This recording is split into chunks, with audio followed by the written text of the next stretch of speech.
Jangan mata merlu.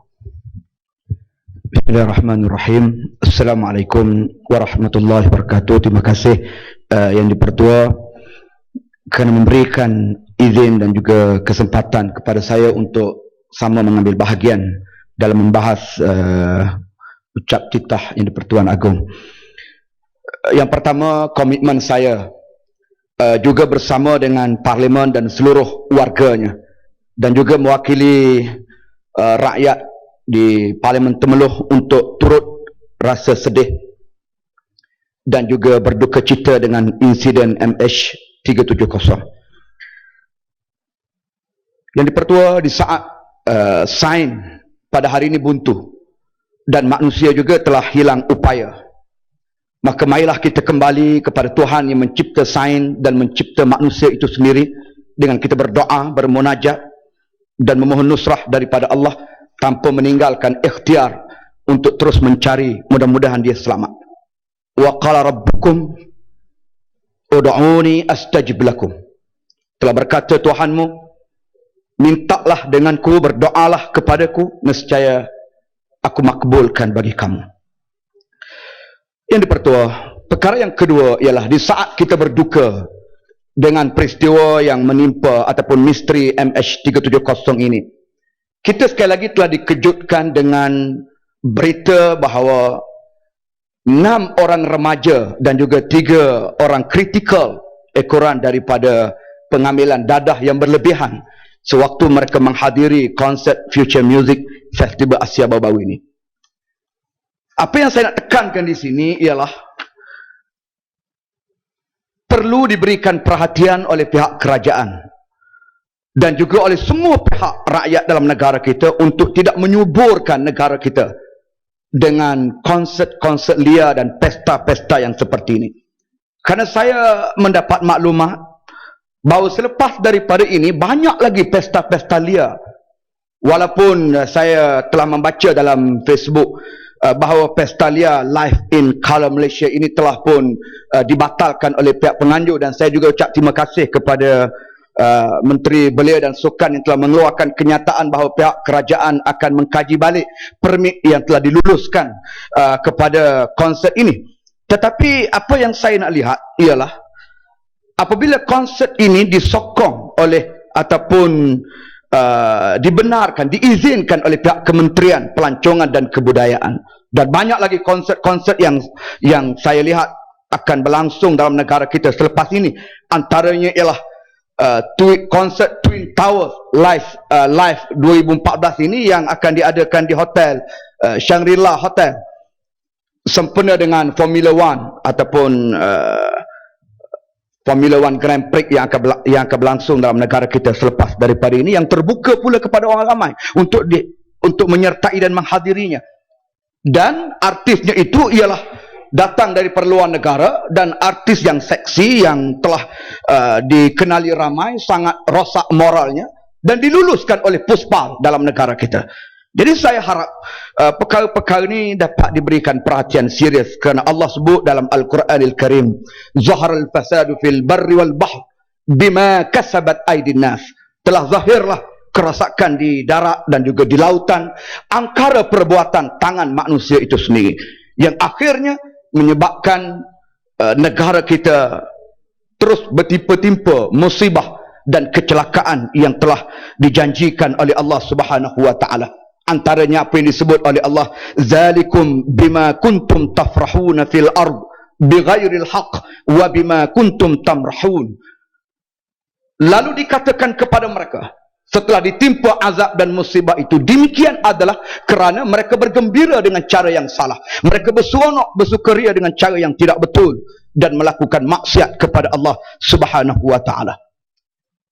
Ini Di-Pertua, saya harap perkara ini dapat diberikan perhatian. Kita bukan anti hiburan, kita bukan anti hiburan, dan tidak mengapa untuk kita melakukan hiburan yang sederhana, tetapi janganlah sampai menceroboh batas moral, batas akhlak dan juga budaya dalam negara kita. Dicemari pula dengan pergaulan bebas, dengan dadah, pil ecstasy, arak, pemujaan nafsu dan seumpamanya, yang akhirnya tak ke mana budaya dan jati diri rakyat dalam negara kita. wattaqu fitnatan la tusibanna alladhina zalamu minkum khassah wa'lamu annallaha syadidul iqab. Takutlah akan musibah yang kelak apabila Allah timpakan nanti, bukan hanya tertimpa ke atas mereka yang melakukan kejahatan ini, tetapi akan turut diterima dan dialami oleh seluruh masyarakat dalam negara kita. Dan ketahuilah, sesungguhnya azab dan juga balasan Allah ini adalah sangat pedih dan dahsyat. Khalifah Umar Al-Khattab radhiyallahu anhu pernah ditanya, apakah negara ini yang maju, yang makmur di zaman pemerintahannya boleh dihancurkan oleh Allah Subhanahu wa taala walaupun dia negara yang hebat, maju dan makmur? Kata Sayyidina Umar, ya, boleh hancur apabila orang-orang yang jahat menguasai orang yang baik, dan apabila kefasikan berleluasa dan dominan dalam sesebuah negara. Jadi perkara ini perlu diberikan perhatian. Yang dipertua, unjuran daripada itu, perkara yang sama juga yang saya timbulkan ialah, dulu kalau kita lihat dalam negara kita, judi ini bertakhta di atas bukit, non di genting Highland. Tetapi mutakhir ini saya lihat dia telah menular, laju deras turun ke bawah seperti lava daripada gunung berapi, turun ke lembah. Dan antara yang menjadi sasaran yang turut terkesan ialah pesisiran Sungai Pahang, termasuklah di Temerloh sebagai lembah yang aktif dengan aktiviti judi mutakhir ini. Dan saya mohon kerajaan ambil berat perkara ini, di samping saya juga berpesan kepada semua masyarakat dan rakyat supaya menjauhi aktiviti-aktiviti yang menyebabkan datangnya kemurkaan Allah Subhanahu wa taala. Saya setuju dengan Kota Tinggi sebentar tadi dengan aktiviti judi ini. Bukan saja judi haram kerana dia tidak ada lesen, tetapi yang ada lesen juga sebenarnya dia telah diharamkan oleh Allah Subhanahu wa taala. Innamal khamr wal maisir wal ansab wal azlam rijsun min amali syaitan fajtanibuh la'allakum tuflihun. Jadi arak, judi, semua ini adalah perkara yang telah diharamkan oleh Allah Subhanahu wa taala. Lebih mulialah daripada kita memberikan kelulusan dan kelepasan kepada judi ini. Kalau di Temerloh itu kita ada anak-anak muda yang cuba untuk membangun minda mereka dengan membuka gerai dan juga membuka meja yang dikenali sebagai buku jalanan. Alangkah kalau pihak kerajaan boleh membantu mereka untuk membangunkan minda mereka. Itu lebih baik untuk masa depan negara dan juga rakyat. Yang dipertua, satu lagi saya nak timbulkan di sini ialah realiti yang berlaku dalam negara kita berkait dengan isu kekurangan doktor dalam negara kita, pengamal perubatan, terutamanya di kawasan-kawasan luar bandar. Kalau ikut statistik sehingga bulan Ogos tahun 2013, kira-kira 500 hingga 600 doktor pakar telah berjaya dilatih. Dan bilangan doktor ini termasuk dengan doktor pakar 36,607 orang, dengan nisbah seorang doktor 791 penduduk. Menjelang tahun 2020, dengan anggaran penduduk negara kita mencecah 34 juta, negara kita sebenarnya memerlukan 85,000 orang doktor untuk mencapai nisbah standard seorang doktor 400 penduduk. Maka saya mahu melihat supaya perkara ini dapat disaksikan dengan teliti dan diambil tindakan wajar, kerana kita masih jauh daripada sasaran standard ini. Dan kalau saya melihat kepada kenyataan Presiden MMA dan juga Majlis Dekan-Dekan Perubatan IPTA yang melahirkan kebimbangan, lambakan doktor yang begitu ramai, sedangkan mereka tidak ada ruang untuk diisi keperluan mereka di hospital-hospital yang ada, maka jawapan daripada timbalan Menteri Pendidikan yang telah berjanji untuk menyiasat perkara ini, saya ingin bertanya, apakah hasil penyiasatan itu, di mana laporan penyiasatan itu, dan apakah langkah yang telah diambil oleh kerajaan?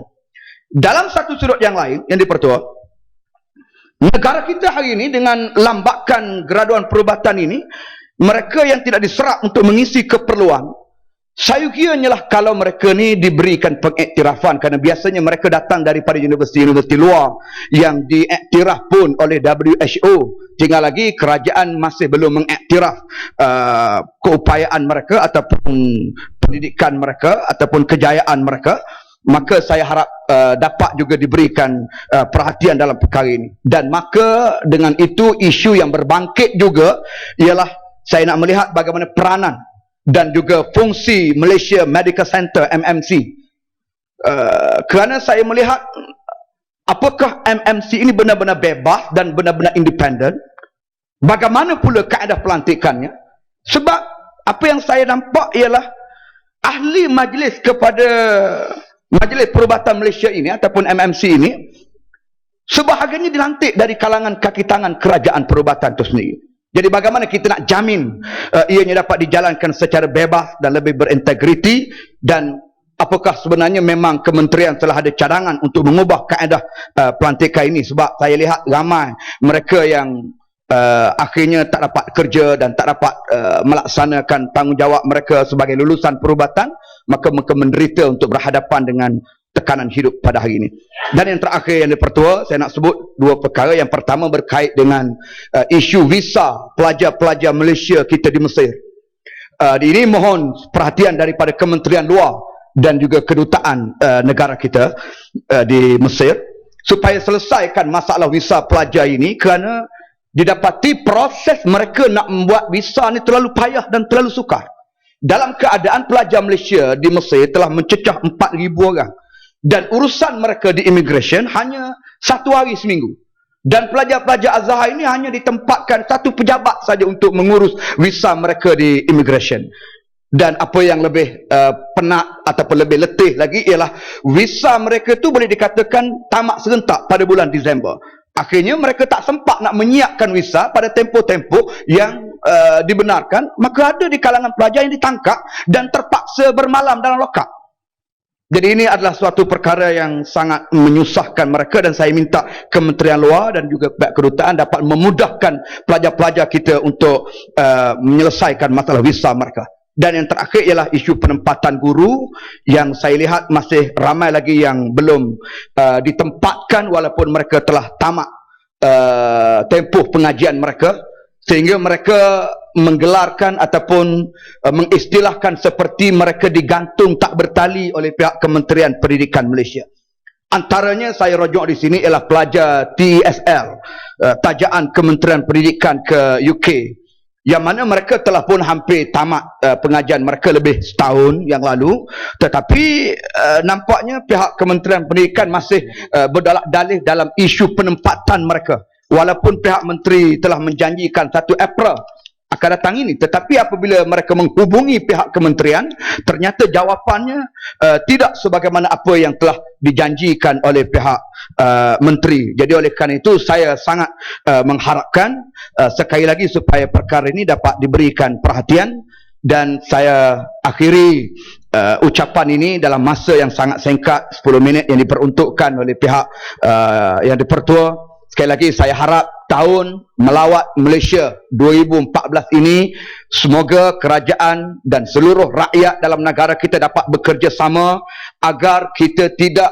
menjadikan ia sebagai tahun untuk meningkatkan dosa dan noda dengan menganjurkan aktiviti-aktiviti maksiat dan mungkar dalam negara kita. Dan saya lihat di luar sana telah ada NGO, anak-anak muda kita yang telah create Facebook dan juga create NGO tertentu untuk menolak aktiviti-aktiviti tidak bermoral ini. Antaranya lah Facebook Anak Muda Malaysia Tolak Konsep Liar yang telah mula mendapat sambutan ramai. Artinya mereka tak seronok pun dengan budaya-budaya liar ini.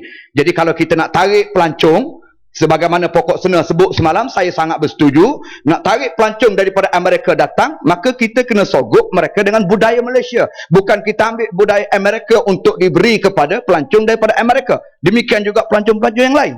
Jadi kenapa tidak kita pasarkan budaya dan juga produk-produk negara kita yang cukup baik, termasuk alam sekitarnya, yang boleh menarik pelancong daripada seluruh dunia datang ke negara kita dengan aman, dan akhirnya menjadikan negara kita benar-benar selamat untuk dilawat pada tahun 2014 ini. Terima kasih. Assalamualaikum warahmatullahi wabarakatuh.